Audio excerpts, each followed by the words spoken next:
ओम शांति। 29 अप्रैल 2023 की मधुर महावाक्य। मीठे बच्चे, श्रीमत ही श्रेष्ठ बनाएगी, परमत व मनमत श्रापित कर देगी, इसीलिए श्रीमत को कभी भी भूलो मत। प्रश्न: सतो प्रधान पुरुषार्थी कौन और तमो प्रधान पुरुषार्थी कौन? दोनों का अंतर क्या होगा? उत्तर: सतो प्रधान पुरुषार्थी बाप से पूरा वर्षा लेने का पुरुषार्थ व प्रतिज्ञा करते हैं। वह याद में रहने की रेस करते हैं और नंबर 1 जाने का लक्ष्य रखते हैं।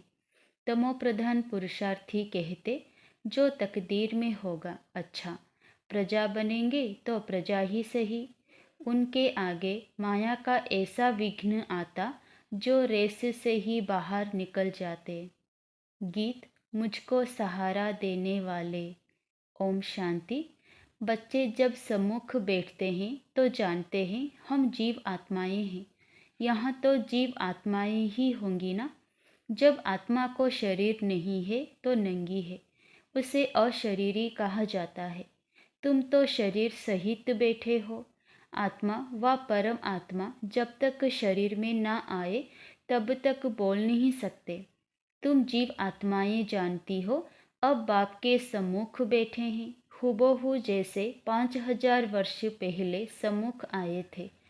बच्चे जरूर बाप से ही वर्षा लेंगे। जानते हैं हम अपने परमपिता परमात्मा बेहद के बाप के सम्मुख बैठे हैं। क्यों बैठे हैं? बाप से बेहद का वर्षा लेने। जैसे स्कूल में समझते हैं हम टीचर द्वारा इंजीनियर सीखते हैं, बैरिस्टरी सीखते हैं। यह एम ऑब्जेक्ट रहती है। तुम बच्चे समझते हो परमपिता परमात्मा हमको ब्रह्मा के तन से बैठ राजयोग सिखाते हैं। भगवान उवाच, यह तो बच्चों को समझाया है कि भगवान निराकार को कहा जाता है। जीवात्मा पुनर्जन्म जरूर लेती है। कोई भी सन्यासी से तुम पूछो मनुष्य पुनर्जन्म लेते हैं तो ऐसे नहीं कहेंगे कि नहीं लेते हैं। नहीं तो 84 लाख जन्म कैसे कहते? पूछो, तुम पुनर्जन्म को मानते हो? यह तो बरोबर है। आत्मा संस्कारों अनुसार एक शरीर छोड़ फिर दूसरा लेती है। ऐसे ऐसे करते मनुष्य 84 लाख जन्म नहीं परंतु 84 जन्म लेते हैं। इससे सिद्ध होता है पहला जन्म जरूर बहुत अच्छा सतोप्रधान होगा, लास्ट में छी तमो प्रधान होंगे। 16 कला से फिर 14 कला, 12 कला होती जाएंगी। पुनर्जन्म जरूर लेते हैं। पूछना चाहिए, अच्छा परमपिता परमात्मा ने पुनर्जन्म लिया है या जन्म मरण रहित है? देखो यह पॉइंट बहुत सूक्ष्म है। अगर कहेंगे जन्म मरण रहित है तो फिर शिव जयंती सिद्ध नहीं होती। कहेंगे शिव जयंती तो मनाई जाती है। समझाया जाता है, हाँ शिव जयंती है परंतु जन्म के साथ फिर मरना जिसको कहा जाता है वह नहीं है। अगर मरे तो फिर पुनर्जन्म लेवे। बाप कभी पुनर्जन्म नहीं लेते। वह इस तन में एक ही बार आते हैं बस, फिर पुनर्जन्म में नहीं आते। परमपिता परमात्मा पुनर्जन्म रहित है। वह कब सतोप्रधान से तमोप्रधान नहीं बनते। आत्माएं तो सब जन्म मरण में आते आते पतित बन जाती है, फिर बाप आते हैं पावन बनाने। इससे सिद्ध होता है आत्मा ही पतित होती है। आत्मा पावन आती है, फिर माया पतित बना देती है। बाप कभी भी बच्चों को गंदी मत नहीं दे सकते। इस समय के पतित मनुष्य पतित मत देते हैं। अब पावन बाप कहते हैं कि पतित नहीं बनो, अर्थात विकारों में नहीं जाओ। रावण की मत से दुखधाम बन गया है, पहले सुखधाम था। ऐसे नहीं बाप ही सुख दुख देते हैं, नहीं, बाप कभी बच्चों को दुख की मत दे नहीं सकते। माया ही दुख देती है। उस माया पर जीत पाने से ही तुम जगत जीत बनते हो। मनुष्य माया का अर्थ नहीं समझते। वह धन को माया कह देते हैं, कहते हैं ना, इनको माया का नशा बहुत है। परंतु माया 5 विकारों को कहा जाता है। अगर 5 विकारों का नशा है तो माया एकदम खा जाती है। सतयुग त्रेता में माया का नशा होता नहीं। वहाँ रावण का भूत बनाकर जलाते नहीं, भूत कड़े दुश्मन का बनाया जाता है। रावण राज्य शुरू होता है आधा कल्प से। देह अहंकार आने से फिर और विकार आ जाते हैं। शास्त्रों में कोई यह बातें नहीं है। लिखा हुआ है देवताएं वाम मार्ग में अर्थात विकारों में जाते हैं। माया के वश होने से परवश हो जाते हैं, परमत पर चलते रहते हैं। अभी तुम चलते हो श्रीमत पर। परमत माना माया की मत। श्री अर्थात श्रेष्ठ मत है बाप की, वह है परमत रावण की मत। इसलिए बाप ने कहा है आसुरी संप्रदाय सब रावण की जंजीरों में दुखी है। मनुष्यों ने सतयुग की आयु लाखों वर्ष समझ ली है, तो तुम हिसाब किताब बताते हो 5000 वर्ष कैसे हैं। क्राइस्ट को 2000 वर्ष हुआ, बुद्ध को 2250 वर्ष हुआ, फिर इस्लामी को 2500 वर्ष हुए, सबको मिलाकर आधा कल्प हुआ। इनके पहले तो देवताओं का राज्य था, फिर देवताओं को लाखों वर्ष कैसे कह सकते। इतने वर्ष होते फिर तो मनुष्य बहुत हो जाते। इतने तो है नहीं, 5000 वर्ष में ही करोड़ों मनुष्य हो जाते हैं। कहते भी हैं क्राइस्ट से 3000 वर्ष पहले भारत में आदि सनातन देवी देवता धर्म था। 5000 वर्ष पूरे हो जाते हैं, नाटक पूरा तो होता है ना। इन बातों को कोई जानते नहीं है। मैं जो हूँ जैसा हूँ, यह चक्र कैसे फिरता है कोई जान ना सके। बाप ही समझाते हैं, यह है गीता। बाप ने आकर सहज राजयोग सिखाया था, तब उनका नाम गीता रखा है। जैसे क्राइस्ट ने सिखाया तो उनका नाम बाइबल रखा है। यह अनादि नाम रखे हुए हैं, वह रिपीट होते हैं। बाबा बूढ़ियों को भी समझाते हैं, यह बहुत सहज बात है। सिर्फ बाप और वर्षे को याद करो। बच्चा पैदा हुआ, गोया वारिस पैदा हुआ। तुम समझते हो हम बाबा के वारिस हैं।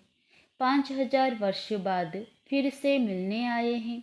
घड़ी घड़ी 5000 वर्ष ही कहेंगे।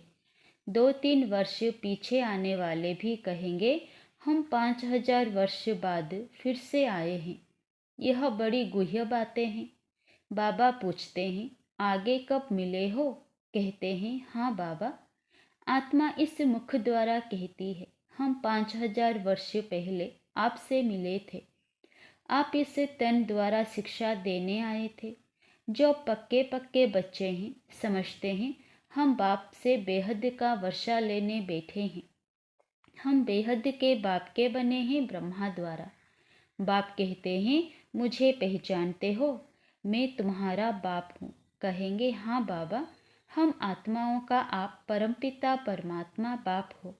बाप ही कहते हैं तुमको हमने स्वर्ग में भेजा था, वर्षा दिया था, फिर माया ने छीन लिया, फिर अब मैं देता हूँ। माया वर्षा छीनती है, बाप दिलाते हैं। यह तो अनेक बार खेल हो चुका है, होता रहेगा, इसका अंत नहीं है।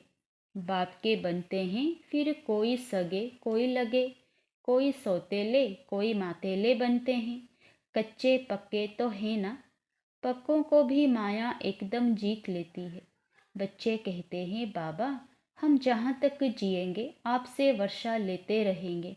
विकर्मों का बोझा सिर पर बहुत है, तो जितना तुम याद में रहेंगे उस योग अग्नि से तुम आत्मा पापात्मा से पुण्यात्मा बनती जाएंगी। आग चीज को पवित्र करती है, तुम्हारी है योग अग्नि। यह है बेहद का यज्ञ जो बेहद के सेठ ने रचा है। इतना समय कोई भी यज्ञ नहीं चलता है। 5-7 रोज व 1 मास यज्ञ रचते हैं। तुम्हारा यज्ञ तो कितने वर्षों से चला आता है। बाप सुनाते ही रहते हैं, कहते हैं भूल मत जाना, सिर्फ मुझे याद करो तो तुम्हारा जन्म जन्मांतर के विकर्मों का बोझा कटता जाएगा। कोई सन्यासी, विद्वान आदि को ऐसे कहने आएगा नहीं। भगवान उवाच, मुझ बाप को याद करो, जरूर आया हुआ है तब तो कहते हैं ना। बाप कहते हैं, अब तुमको वापस जाना है। तुम्हारी आत्मा इस समय बहुत पतित है। अब तुम जानते हो, योग से हम पावन बनते जाएंगे। बाप कहते हैं, ज्ञान अमृत पीकर पावन स्वर्ग का मालिक बनो। यह साजन तुम सजनियों को पावन बनाने आए हैं। कहते हैं, मुझे निरंतर याद करो। तुम्हारी ही प्रतिज्ञा है कि आप जब आएंगे तो और संग तोड़ तुम संग जोड़ेंगे, तुम पर वारी जाएंगे। स्त्री पुरुष पर, पुरुष स्त्री पर बलिहार होते हैं। यहाँ है बाप पर बलिहार जाना। शादी में एक दो पर बलिहार जाते हैं ना। अब बाप कहते हैं, मनुष्य पर बलिहार नहीं जाना है। तुम्हारी प्रतिज्ञा है आप पर बलिहार जाएंगे। आप हमारे पर बलिहार होना। बाप कहते हैं, तुम बलिहार जाओ तो 21 जन्म तुमको सदा सुखी बना दूंगा। कितना भारी वर्षा है। अब बाप कहते हैं, मैं तुमको वर अर्थात वर्षा देता हूँ। सिर्फ तुम निरंतर मुझे याद करो। श्रीमत से ही तुम श्रेष्ठ बनेंगे, यह भूलो मत। यह लक्ष्मी नारायण का चित्र भी घर में रख दो। हम बाप से फिर से वर्षा ले रहे हैं।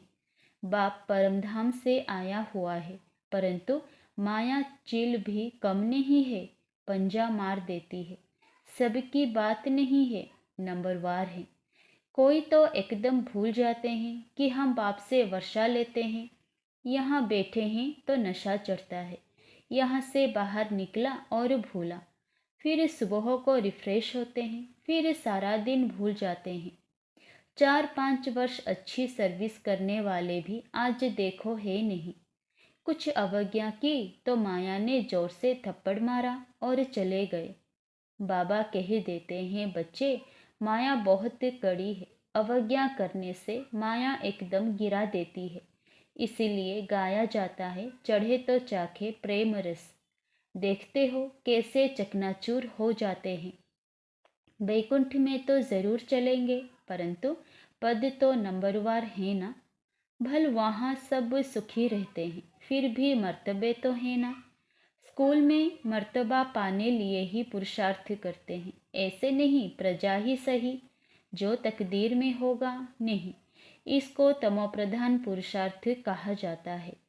सतोप्रधान उनको कहेंगे जो बाप से पूरा वर्षा लेने का पुरुषार्थ व प्रतिज्ञा करते हैं। यह घुड़दौड़ है ना। सब नंबर 1 तो नहीं जाएंगे।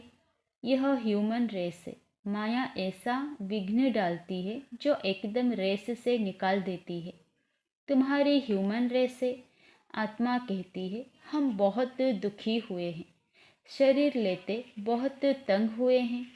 कहते हैं, अब बाबा के पास जाएं। बाबा ने युक्ति तो बतलाई हुई है। बाबा, हम आपकी याद में रहेंगे, जितना टाइम निकाल सको उतना अच्छा है।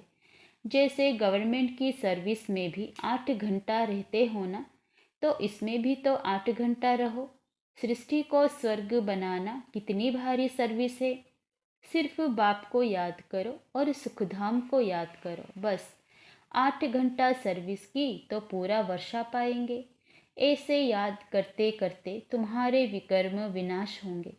8 घंटा तुम इस सर्विस में दो, बाकी 16 घंटा तुम फ्री हो।